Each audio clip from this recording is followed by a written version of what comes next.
Mesdames et messieurs, c'est parti. Bonjour à vous tous. Vous suivez cette émission depuis Oslo, depuis Norvège, depuis je vais dire quoi, depuis Paris, depuis Ngaba, depuis Kimbanseke. Vous suivez cette émission. Mesdames et messieurs, avant de commencer notre sujet, notre émission, notre discussion de ce jour, si cela ne vous dérange pas, permettez-moi de présenter mes civilités à quelqu'un de grand, celui qui nous a fait l'honneur, je veux dire ça.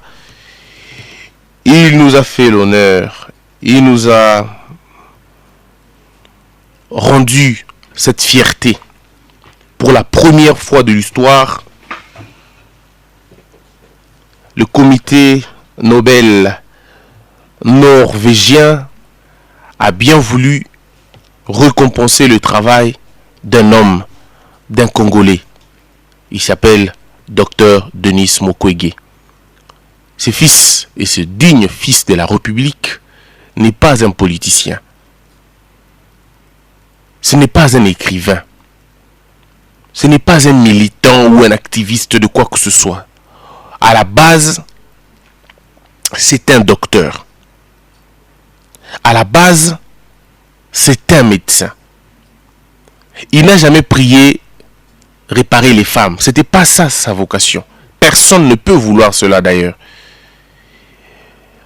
Son but était de finalement travailler normalement, faire son boulot comme tout le monde peut bien le vouloir. Mais il va se faire quelque chose de très important dans son pays. Un jour, dans son hôpital, c'est un enfant qui vient, un enfant qui a été violé, un enfant qui a été finalement violé et dont les sangs coulaient de partout. Denis Mukwege s'est dit non, c'est pas possible. On va traiter ce premier cas. Et puis il vient un deuxième cas. Puis un troisième, puis un quatrième. Le docteur dit non, assez. Maintenant nous devons aller au-delà. Est-ce qu'on va faire, c'est quoi exactement? Il dit on va aller au-delà, mais cette fois-ci, nous allons trouver les causes. Mais qui est ce docteur Denis Mukwege? Il est qui? Il fait quoi dans sa vie? Permettez-moi de vous dire qui il est. Pour le bateau Baïbiété. Parce que notre pays a besoin d'élever ma valeur. Et aujourd'hui, je pense, au-delà de Sigène Abissou Lelo, j'aimerais rendre vraiment hommage à ces messieurs et à raconter aux jeunes gens, à Zanani, Moutouana Zanani. Docteur Denis Mukwege, l'histoire commence le 1er mars 1955 à Bukavu. À l'époque, c'était encore le Congo belge. Docteur Denis Mukwege est né dans des conditions très compliquées, dans la mesure où, tant à Botami, 5 ans seulement, né aux eu indépendance. Alors donc à Botami qui n'a pendant période penza à tractation, et ça les mingi, babenda kotoyo, la vague et indépendance c'est là qui déjà. À Botami, à Koutaki déjà époque à 49 et au Tikoleka.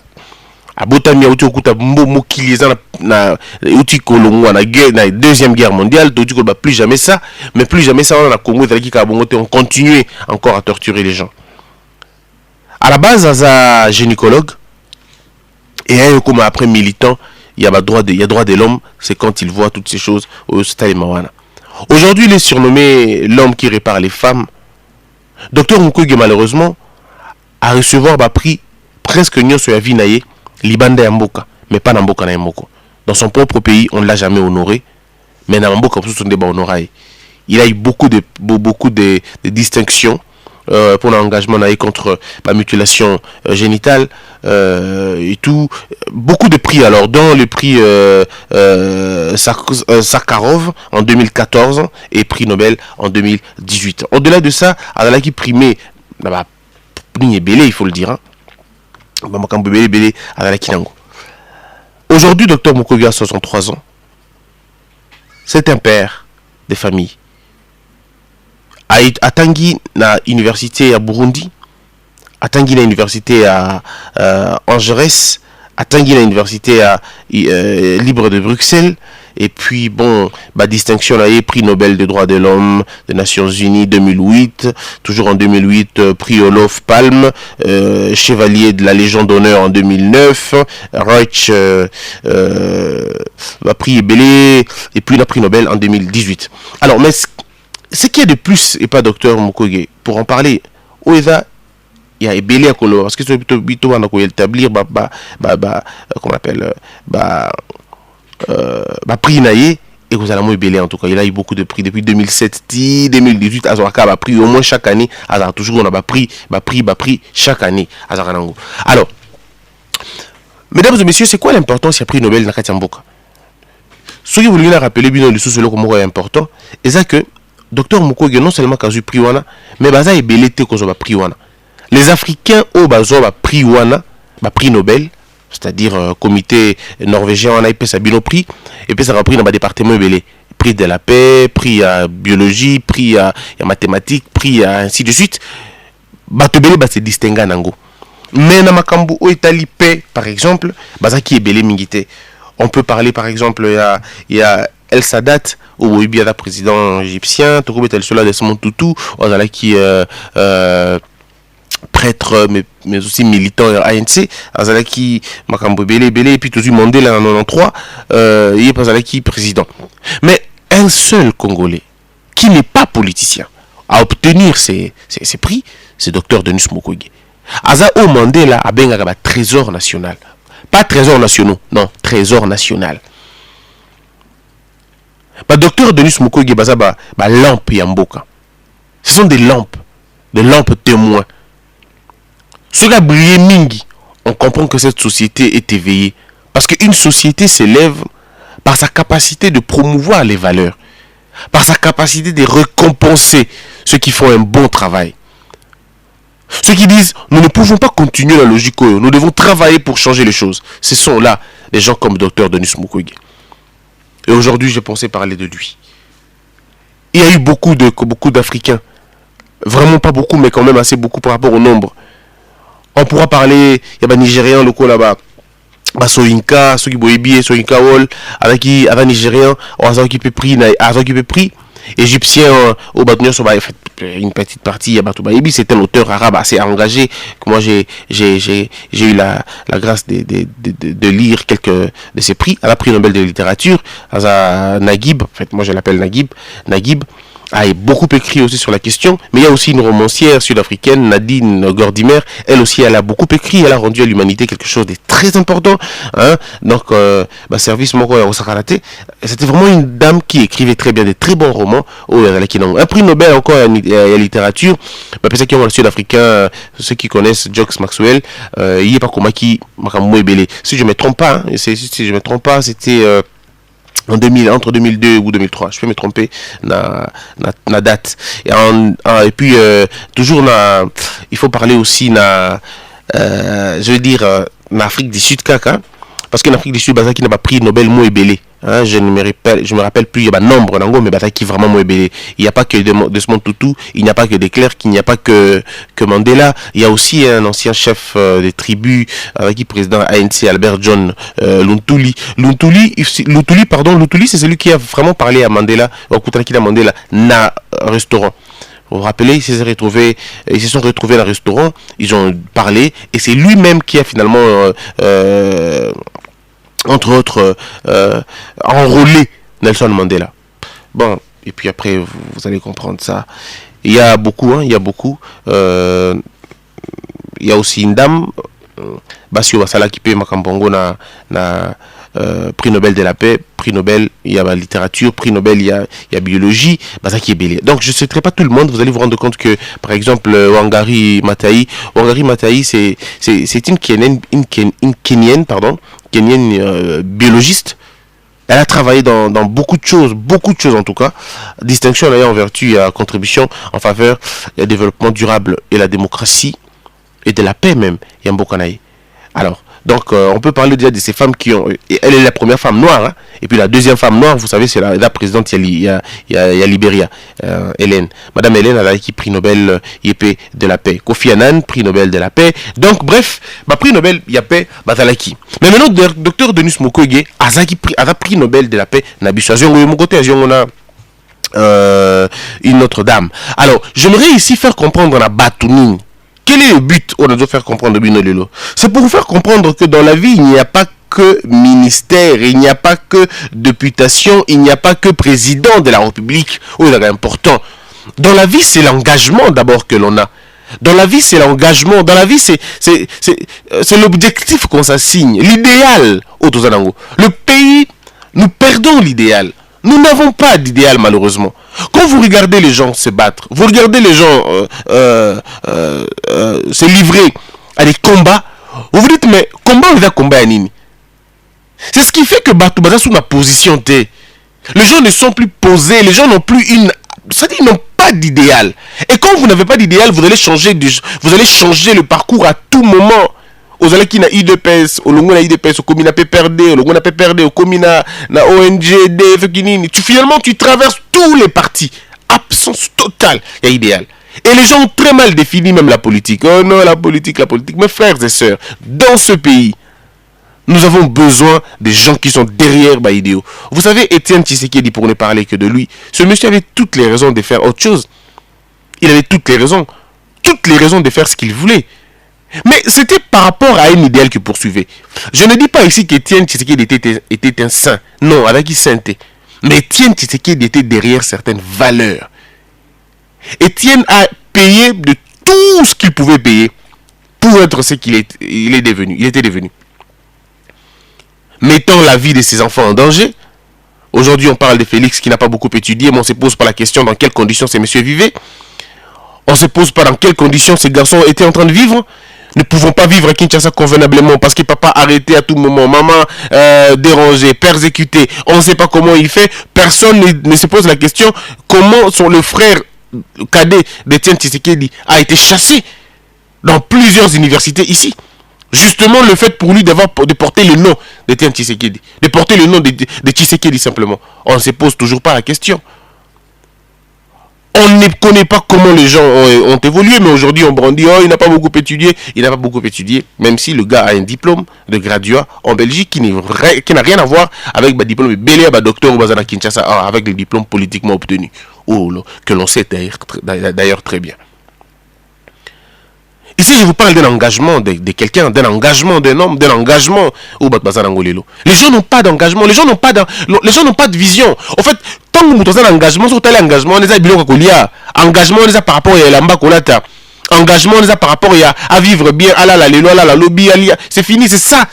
Mais le jour où on comprendra que ça n'a rien à voir avec le fait de vivre une vie de pacotille. C'est quoi ça? À quoi ça sert d'être dans une abondance personnelle alors que dans la collectivité, on a un malheur grave? Je pense encore à ceux-là qui se dessinent un combat, qui se dessinent une lutte. Ici, je vous parle de Rosa Parks. Cette dame qui avait dans sa tête la seule et unique mission d'être celle qu'elle était devenue. Icône aujourd'hui. Pourquoi? Simplement parce que la dame a compris une chose. Je ne peux pas continuer à mener un combat. C'est quoi l'objectif? C'est la liberté de l'homme noir. C'est quoi l'objectif? C'est un peu sa droit civique. C'est quoi l'objectif? C'est de finalement ne pas céder à l'oppression, ne pas céder à vol, ne pas céder à caprice belé à Mokili. Et c'est là le Congolais place Tozangiango. Au Congo, on a la classe politique Nabiso. Au Congo, on a la classe politique Nabiso à Congo. Mais c'est grave là-bas. Celui qui était avec le chef de l'État, Alongo n'est pas chef de l'État, il a commis Tshisekediste. Alors, mais là, il est radicaliste. Il devient plus radical qu'Étienne Tshisekedi lui-même. Très radical. Il se donne même la paternité. Il y a opposition. Oh. Mais ce qui était de l'opposition, qui ne pas Kabila. Mais Bangonde, vrai chantre. Nous avons dit Angumbami 40 degrés. Donc 120 degrés. Mais ce sont des mêmes personnes hier qui donnaient leur vie pour la mort de Kabila. Tu as nourri de haine, que tu as nourri de jalousie, que tu as nourri d'impertinence. Bah, tout kaka, ozongeli bango pour leur dire, donnez-moi des voix, te voter, Siko, Emmanuel Chadari, te voter, Yemoutago, la Congo, Sika. Entre nous soit dit, mes frères. Et vous voulez qu'un peuple vous prenne au sérieux? Comment on vous prendra au sérieux dans ces conditions-là? Comment on va vous prendre au sérieux si vous-même, vous n'arrivez pas à cerner le problème, place problème, mes alliés? Et c'est de là que moi je tire ma conclusion pour dire il y a des choses qu'il faut que Bloc ait changé. Mais pour que Bloc ait changé dans Boka Nabiso, il faut tous à la déterminer, biso peuple, quelqu'un qui se présente devant vous en tant que député, il veut votre suffrage, mais il faut d'abord que lui-même soit constant, la personne en question. Il faut que la personne soit constante. Si cette personne n'est pas constante, on ne connaît même pas son parcours politique. Il était hier dans l'opposition. Il est devenu dans la majorité. Ce qui n'est pas mauvais d'ailleurs, il faut le dire, hein, à la base. Ce qui n'est pas mauvais. Mais à chaque fois qu'un homme politique traverse dans un camp, il faut qu'il vous donne des raisons. Il faut qu'il vous dise pourquoi j'ai quitté tel camp. Et ces raisons ne doivent pas être liées aux hommes. Oh non, parce que le visage de tel ne me plaît pas. Il faut que des raisons soient liées à l'idéologie. Seule l'idéologie peut diviser les gens. Seule l'idéologie peut diviser les gens. J'étais avec l'UDPS, mais j'estime que l'UDPS prend de positions au d'accord d'un côté, notamment l'Ikamouna il y a vision il y a commerce. En tout cas, je ne partage pas la vision de commerce d'Abango. Et là, par exemple, la vision, il y a qu'on protéger expatriés. Par exemple, un cas, je quitte le PPRD parce que j'estime que la politique est PPRD est environnement et la politique est malade ou ça pouvoir plus na bateau banda. Et moi je ne crois pas na politique qu'on a. Voilà pourquoi moi je pense qu'il faut axer politique nabiso sur l'intellectuel congolais et les potentialités congolaises. On peut comprendre ça comme ça. Là les gens peuvent dire ok, on est d'accord. Ah mais attendez des secondes. Mais quand vous nous dites non, je suis plus là parce que vous savez, monsieur Kabila, je n'aime plus. Mais qu'est-ce que nous on a à voir avec l'amour que tu as pour quelqu'un? Et ça, il faut un peuple surveillant. Il faut un peuple surveillant. Un peuple qui surveille. Un peuple qui peut dire non. Tolingi Boété. Mais quand vous n'avez pas ce peuple-là, ça va être très compliqué. Très compliqué. Très compliqué. Voilà pourquoi, mes frères et sœurs, j'aimerais, avant de commencer, quand on m'a invité, j'aimerais d'abord qu'on s'entende sur un point. Le lot Tokomi, presque on a quelques jours seulement, il y a fin, il y a Nini, je vais dire, il y a campagne.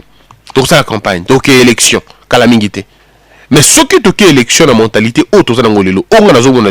je crains que ça soit compliqué. Je crains que ça soit compliqué. Je crains que ça dérange. Je crains que ça perturbe ma Cambobélé. Et je crains que tous en a parlement le plus nul parce qu'on aura un peuple finalement immature, on aura un peuple qui finalement démissionne et ne veut pas faire le bon choix. J'ai entendu un débat qui m'a fait rire à mort. Une dame m'a dit, papa, on a mon équipe pancarte, il y a tonton Moroboué. Ah bien, tonton, il y a monsieur qui est candidat, il y a tonton Moroboué. Mais non, mais ouf, quelle beauté l'affiche. J'ai dit, alors, si vous allez voter pour la beauté, alors vous allez voter des mannequins, vous ne voterez pas des députés. Vous allez voter des mannequins, ainsi de suite. Et c'est là le plus grand problème, il y a beaucoup d'ambition. Donc, à la base, il faut tous en avoir objectif, il faut tous en avoir vision, et ça, l'ambition est un grand bien. Et vous allez voir que le Congo peut se développer et vous allez très bien. Nous avons besoin de gens qui vont aller contrôler l'exécutif. Ce n'est pas normal dans Mboka Oyo. Batumoko va s'enrichir au détriment de la population Mobimba. 2 km de route, 2 km, il y a chemin de fer. Chemin de fer, 2 km. Il y a chemin de fer. Je vous parle ici d'un montant clair. On nous donne un chiffre assez simple. 744 millions. 548 000 dollars. Ça veut dire 744 millions de dollars. Boussali, 15 millions, on prend 2 km. Mais un travail fait na Québec, et vous payez ça 744 548 890 dollars. Pour combien de kilomètres? Pour 15 km de route. De chemin de fer. Et quand je dis, et là, ça dit, c'est le résumé. Le coût du projet incluant les contingences Nyonson. Déboisement, terrassement, superstructure, pont et ponceau, passage à niveau, signalisation, environnement, organisation à chantier. En fait, tout un travail complet. J'ai le Bosch, il y a Moussala, il y a rapport, une histoire de 45 pages que j'ai lu tous les jours et je me dis, mais ce pays n'a pas beaucoup de chance. Les dirigeants, tout ça, Nabango, ils n'ont pas beaucoup. Non, nous n'avons pas beaucoup de chance. Ce sont des gens qui n'ont vraiment pas de vision. Et aujourd'hui, nous sommes menacés par l'étranger, par l'Union africaine. L'Union africaine fait déjà la première menace dans le Congo. À Ibisi Bango Lobby. Ceux qui beaucoup qui corrélient beaucoup à la binoté, nous allons le faire parce que vous faites perdre à l'Afrique beaucoup d'argent. Le Congo est un pays stratégique parce qu'ils ont 9 pays voisins. Et dans les 9 pays voisins, déjà, il faut comprendre un impératif. L'impératif, c'est que ce qui te permettre que Totonga Balabambo Kanabiso et la relier, non seulement nous donner le boulot à beaucoup d'Africains qui auront la possibilité d'aller travailler ailleurs, mais c'est que tu crées un espace commercialement très important et vraiment florissant, quoi. Mais ce qui tout ça, comment on va faire? Si toute la politique est centrée dans la concentration du pouvoir et dans l'exercice du pouvoir, en gros, dans l'instance, il y a qu'on conserver, on n'aura pas de bons dirigeants. On n'aura pas, une bonne suite. On aura des populations pauvres. Toujours perdre Makambo et Belé, Bambongo et Belé, là-bas, chemin de fer, est réellement compliqué. Alors, on va prendre la première invitée je crois c'est entre Madame Moulamba et Madame Moleka. On va commencer avec la première pour continuer débat Nabiso. Mais je vous ai donné les bouches. Je rappelle bien qu'à partir de janvier 2019, de Zongeli, émission Nabiso normalement. Ne vous en faites pas, moi aussi ça me manque beaucoup. Émission Nabiso comme ça là. Mais de Zongeli en tout cas à partir de 2019. Mais à partir de fin campagne, de Zongeli la best of. Vraiment best of Nabiso, émission tout ça là et vous avez un grand plaisir. Alors le premier débat avec la première dame, pas première dame en tant que femme de chef de l'État, mais première dame invitée. Nabiso. 081 37 34 492. 081 37 34 492. Comme Nabiso, message, posez la question dans l'auto, posez invité et tu se retrouver tout de suite.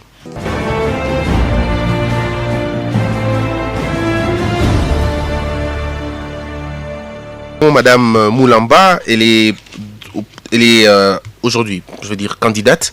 Elle va nous dire d'abord qui elle est, d'où elle vient, dans quel parti, dans quel regroupement, même si moi je le connais, le regroupement le progressiste, derrière le président, les candidats présidents Sami Badibanga.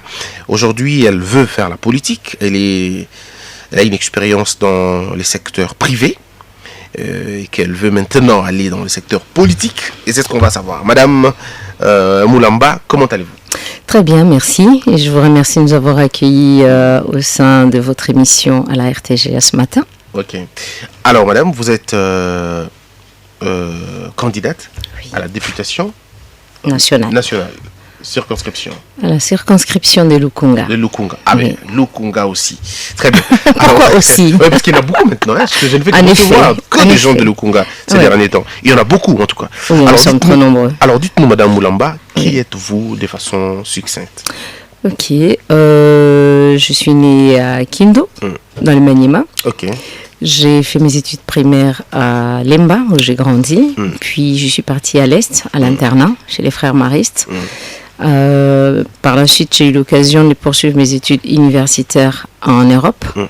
Donc, j'ai fait gestion de transport et logistique d'entreprise, ce qui est très important pour notre pays parce que vous savez, la logistique au Congo, c'est quelque chose de pas facile, vu le manque d'infrastructures.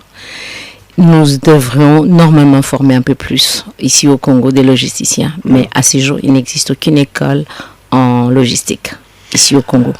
En dehors de ça, j'ai eu l'occasion dans mon parcours en termes de formation d'avoir d'autres formations supplémentaires telles que gestion des ressources humaines, domaine dans lequel j'exerce aujourd'hui, gestion de la qualité.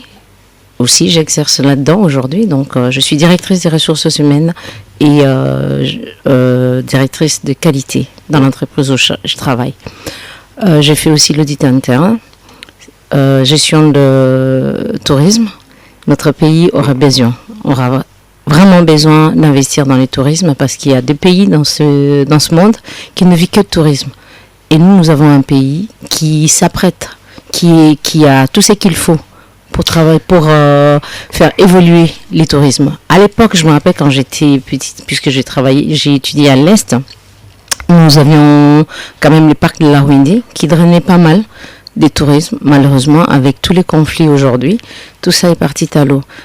Et c'est un grand revenu. On a tendance dans notre pays de ne concentrer que les sources de revenus en termes miniers aujourd'hui et un tout petit peu dans les importations, alors que nous avons des tas d'autres secteurs dans lesquels nous devrons nous appliquer pour pouvoir avoir plus de revenus. Alors, est-ce que d'abord, il faut le dire, vous êtes suffisamment préparé pour affronter ces élections? Oui, parce que je pense que pour être préparé, peut-être financièrement pas vraiment, puisque quand on est venu me proposer, je ne m'étais pas préparé comme d'autres personnes peut-être des années auparavant, parce que ça demande un grand budget, spécialement dans une grande circonscription comme la Lukunga. Mais par contre, être prête à affronter ce qui se passe et à vouloir apporter sa petite pierre, oui. Et bien avant de commencer la campagne, ou même la pré-campagne réellement, j'ai eu l'occasion de préparer, je vais dire, de faire la cartographie de ma circonscription. Étant une personne de terrain, en dehors de mon travail, j'ai aussi une ASBL, donc je travaille beaucoup sur les terrains. Donc je suis souvent sur les terrains. Et donc, je connais bien ma circonscription, raison pour laquelle j'ai choisi la circonscription dans laquelle je suis. Alors, et pas ailleurs, malgré que régulièrement on me dit « Oh là là, la Lukunga, c'est une circonscription des grosses pointures, comme on dit. » Exactement. Mais on en parlera quand même. Enfin, vous savez, les élections, et parfois on oublie les concepts de grosses pointures et tout. Alors, mais parlons-en. Vous dites qu'on vous a proposé. Oui. Est-ce que c'est les autres qui veulent faire de vous la députée en question, ou c'est vous qui voulez devenir député? Ça faisait déjà plusieurs années que je me dis, on n'arrête pas de se plaindre dans notre pays. On critique beaucoup. On est très fort dans les réseaux sociaux. Mais qui est-ce qui ose? Qui est-ce qui se lève? Et depuis plusieurs années, mes amis, ma famille me disent toujours par rapport à, quand je fais des réflexions par rapport à ce qui se passe ou de la manière dont nous vivons, nous, population déjà, on me dit toujours, ah, yo kaniso comme un ministre mokoboye, ou bien yo il faut comme un ministre environnement, il faut comme ça veut dire quoi? Ça veut dire qu'il y avait des choses. C'est ça votre lingala? Mon lingala, vous voulez essayer? Papa naloba nanga lingala très bien. Okay. Campagne nangai est-ce qu'on a ok naloba français parce que population majoritaire ok. Non. Alors. Enfin bref. Donc ça veut dire quoi? Ça veut dire que quelque part il y avait en moi des dispositions qui font que servir les autres. Absolument. Alors, déjà je sers les autres sur les terrains. Quand on est DRH, on n'est pas le chef de l'entreprise. On est au service des ressources. Donc nous organisons les ressources, nous mettons ces ressources-là à la disposition de l'entreprise. Ça veut dire que nous sommes déjà au service des autres. Et ça, justement, je crois que c'est un sérieux problème par rapport à nos politiques qui pensent que la population est à son service. Alors, qu'est-ce qui doit changer impérativement au Congo, par exemple? Pour moi, c'est d'abord l'éducation. Vous n'avez peut-être pas eu encore l'occasion de voir mes affiches, j'en ai pas non plus mis beaucoup, mais si vous voyez, mon programme est axé sur l'éducation, la santé et l'environnement, parce que ce sont les 3 points qui me frappent le plus. Il y a des tas d'autres points qui ne vont pas, mais j'estime qu'à mon niveau, ce sont des points sur lesquels j'aimerais bien travailler à fond. C'est d'abord l'éducation. L'éducation à tous les niveaux, l'éducation au niveau scolaire, au niveau académique, mais surtout, au-dessus de tout ça, l'éducation populaire. Ça veut dire quoi? Ça veut dire, comme je viens de vous dire, quand un homme politique pense que la population est à son service, on est parti sur de mauvaises bases. Ça, c'est une première chose. La population qui ne se prend pas en charge, qui croit qu'il y aura des solutions miracles, c'est des mauvaises bases. Tout ça, c'est question d'éducation. On a besoin d'éduquer le peuple. Aujourd'hui, quand on descend sur les terrains, vous savez ce qu'on nous dit?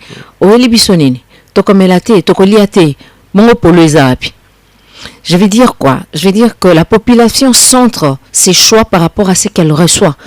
On a complètement dénaturé la campagne électorale.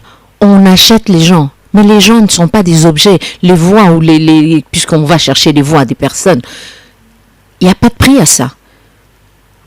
Nous sommes partis pour un hémicycle de 5 ans. Et j'arrive, je vous donne $10 et vous me donnez votre voix. Mais votre vie à vous. les problèmes dans lesquels vous allez évoluer pendant 5 ans, ça ne vaut pas 10 $. Seulement, vous n'êtes pas seul. Nous sommes dans une grande circonscription comme la Lukunga, où il y a 1,117 000 électeurs. Oh, au moins vous savez quand même, vous avez les nombres, vous avez les chiffres. J'ai les chiffres sur chaque commune. Ça, c'était le premier point. Ah, d'accord. J'ai eu l'occasion de suivre le cours qu'a dispensé la NDA, mais j'étais très contente de suivre ces cours-là parce que ça m'a permis de voir que toute ma préparation de la pré-campagne, elle était bonne. Okay. C'était la toute première chose. Ok, je postule pour la Lukunga, j'avais le choix d'aller ailleurs, à Moamba ou même d'aller dans ma province natale. Mais j'estimais que je devais être là où je connais mieux. J'habite la Lukunga, j'habite l'Angaliema, je travaille là-dedans au niveau social, et donc c'était mieux d'être là que d'aller ailleurs. Et quand vous regardez les habitants de la Lukunga, qu'est-ce que vous vous dites? Est-ce que ce sont des gens désespérés ou des gens à la quête du bonheur? Et est-ce que vous dites que c'est un peuple qui comprend? Quelle est votre analyse? La Lukunga est censée être la grande circonscription pour la ville-province de Kinshasa, étant donné qu'elle regroupe à elle seule toutes les grandes communes qui sont les communes de centre. Ça veut dire quoi? Prenons uniquement Gombe, qui est le centre-ville, où se passe tout, les affaires, la politique, etc. Vous prenez Kitambo, ça reste un grand centre. Barumbu aussi, Kinshasa, Lingwala. Puis vient Galema, puis vient Mongafula. Au risque de contredire beaucoup de monde, Galema et Mongafula, qui sont les plus grandes communes, à elles seules, Galema représente plus de la moitié. Je dirais presque la moitié. Elle a auprès des 40 et quelques % d'enrôlés, puisqu'elle est à 500 000. Mongafula représente 280 et quelques mille enrôlés. Si vous fusionnez ces deux-là, on arrive près de 800 000 sur les 1 100 000 et quelques. Ces deux communes-là, la majorité des habitants de cette commune-là vivent dans des milieux semi-ruraux. Ils n'ont pas assez accès à l'eau potable, ils n'ont pas accès à l'électricité, ils n'ont pas accès aux soins de santé. C'est souvent des mamans maraîchères. Donc, ça veut dire quoi? Ça veut dire que nous sommes face à une grande circonscription qui est censée avoir une grande classe sociale. Au niveau social, une classe moyenne ou une classe très élevée, puisqu'on sait très bien que la majorité des personnes aisées vivent à la Gombe ou aux alentours de la Gombe. Je vais dire Ngaliema. Mais dans Ngaliema, la majorité aujourd'hui des personnes qui vivent en dessous du seuil de la pauvreté. Puisque quand vous n'avez pas accès à l'école, vous n'avez pas accès à l'eau potable, vous n'avez pas accès à l'électricité, vous n'avez pas accès aux soins de santé, c'est la pauvreté, c'est quelquefois la misère. Il y a des coins que nous parcourons qui est la misère. Vous arrivez, vous faites des kilomètres, il n'y a même pas un poste de soins de santé, il n'y a pas une dispensaire. Ça veut dire que quand quelqu'un a une crise, quelle que soit, en cours des routes, puisqu'il n'y a pas de véhicules, les routes sont en très mauvais état, les personnes meurent en cours des routes. Je rappelle que nous sommes à Kinshasa quand vous dites. Nous sommes à Kinshasa, et la circonscription qui est censée être au centre de Kinshasa. À ces problèmes-là. Et qu'est-ce qu'on va dire des autres circonscriptions qui sont loin? Alors, votre lutte, je comprends qu'elle est noble, mais ça, vous nous rappelez des problèmes que nous connaissons déjà. Maintenant, dites-nous